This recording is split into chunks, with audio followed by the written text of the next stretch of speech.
Hello everyone, कैसे हैं आप लोग। आशा करता हूँ काफ़ी अच्छे होंगे। अभी हम लोग कक्षा 6 बसंत बुक से पार्ट 5 साथ ही हाथ बढ़ाना के प्रश्न उत्तर देखेंगे। प्रश्न पहला है, इस गीत की किन पंक्तियों को तुम अपने आसपास की ज़िंदगी में घटते हुए देख सकते हो। इसका उत्तर है, इस गीत की सभी पंक्तियाँ हमारे आसपास घटित होते दिखती हैं, परंतु प्रथम पंक्ति अधिकतर घटित होते दिखती है। पंक्ति है, साथी हाथ बढ़ाना, एक अकेला थक जाएगा, मिलकर बोझ उठाना, साथी हाथ बढ़ाना। हम मेहनत वालों ने जब भी मिलकर कदम बढ़ाया, सागर ने रास्ता छोड़ा, पर्वत ने शीश झुकाया, फौलादी हैं सीने अपने, फौलादी हैं बाहें, हम चाहें तो चट्टानों में पैदा कर दें राहें। प्रश्न 2 है, सागर ने रास्ता छोड़ा, पर्वत ने शीश झुकाया, साहिर ने ऐसा क्यों कहा है, लिखो।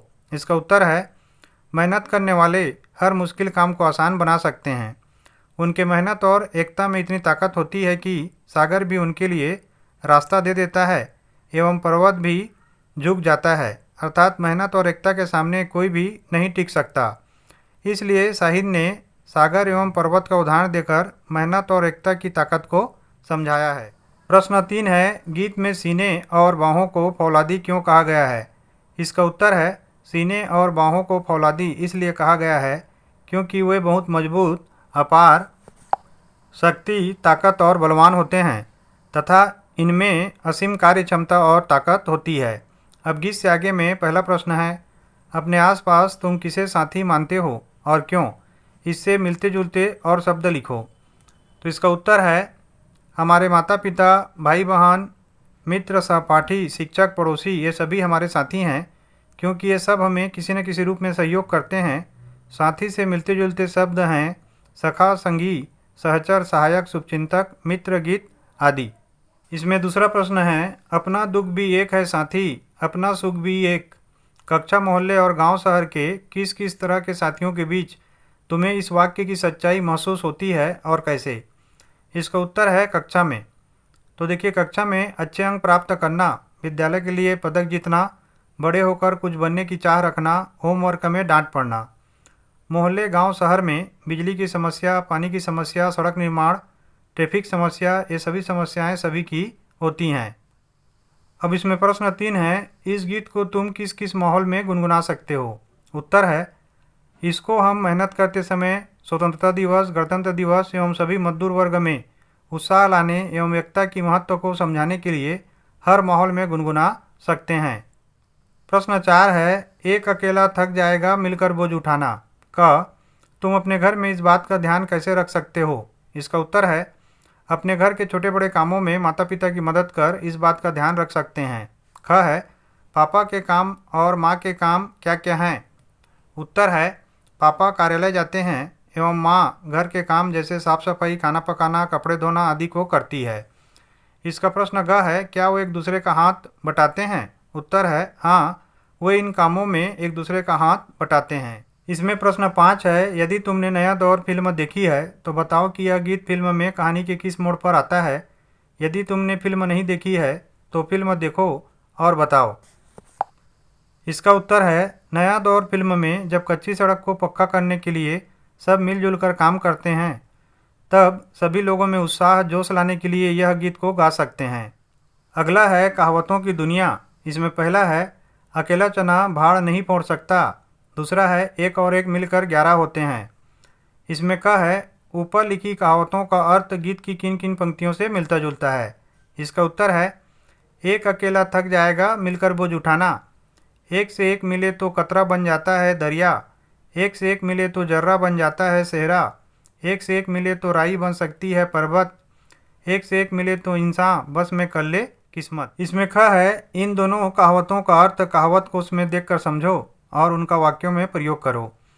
तो देखिए, इसमें जो पहला कहावत है ना, वो है, अकेला चना भाड़ नहीं फोड़ सकता। इसका अर्थ है, अकेला व्यक्ति मुश्किल काम नहीं कर सकता।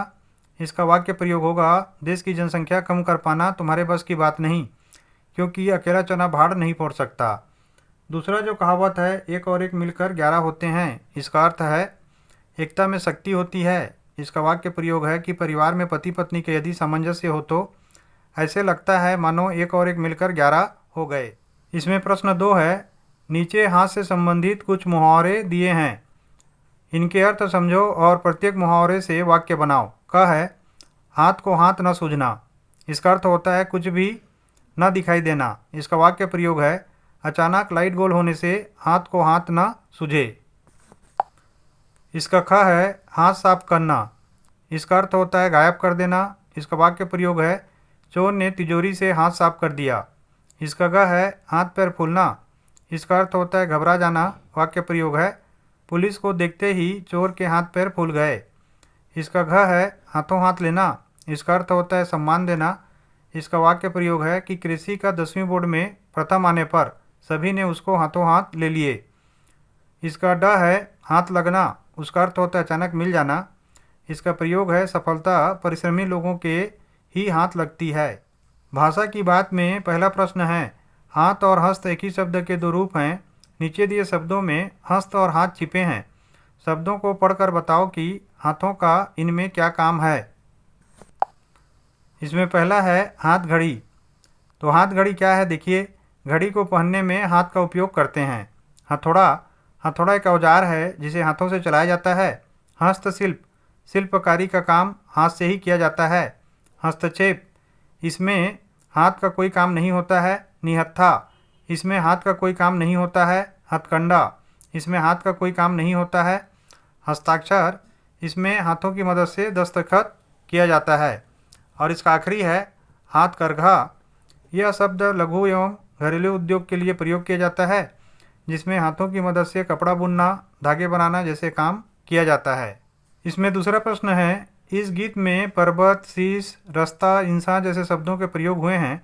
इन शब्दों के प्रचलित रूप लिखो। इसका उत्तर है पर्वत माने होता है पर्वत, शीश माने शीश सिर, रास्ता माने रास्ता पथ, इंसान माने इंसान मनुष्य। इसमें तीसरा प्रश्न है निजवाचक सर्वनाम के निम्नलिखित रूपों का वाक्यों में प्रयोग करो। अपने को हमें अपने को कमज़ोर नहीं मानना चाहिए। अपने पर तुम अपने पर भरोसा रखो। अपने से तुम्हें अपने से काम करना सीखना चाहिए। अपने लिए हमें अपने लिए कुछ वक्त निकालना चाहिए। अपना भारत हमारा अपना देश है। आपस में भारतवासियों को आपस में मिलजुल कर रहना चाहिए। कुछ करने को नीचे लिखे हाथ के इशारे किन अवसरों पर प्रयोग होते हैं लिखो। क्यों पूछते हाथ। कोई कारण जानने के लिए हम हाथ से क्यों पूछने का इशारा करते हैं।